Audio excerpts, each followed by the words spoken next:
That is the sound of an uninformed commander-in-chief. Not the best idea as the leader of our armed forces to advertise how surprised you are by their capability. And it wasn't just the sound of our planes that threw our president for a loop.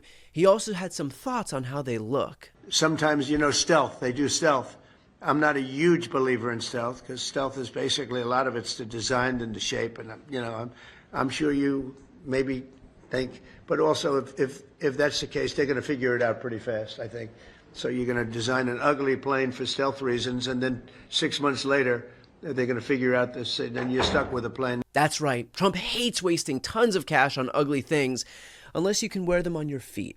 But even though Trump spent an inordinate amount of time on his vapid ruminations on our nation's aircrafts, he also made sure to carve out space in his schedule to highlight his knowledge of what I'm guessing he'd call the underland wet part. We're also doing very heavy on submarines. We have a lead on submarines that I don't think, unless you have a really, really stupid group of people, including the president, I don't think anybody can catch us on submarines. We have our submarine, in particular the late model. We're 15 years advanced on the submarine. Nobody can even come close.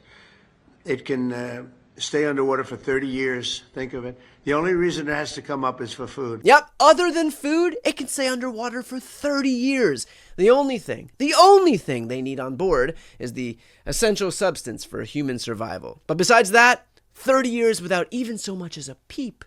Although, I think I understand why food is a bit of a foreign concept for this guy. Groceries, they have a term, grocery. It's an old term, but it means basically what you're buying, food. It's a pretty accurate term, but it's an old-fashioned sound. Why? Groceries? I haven't heard that word in years!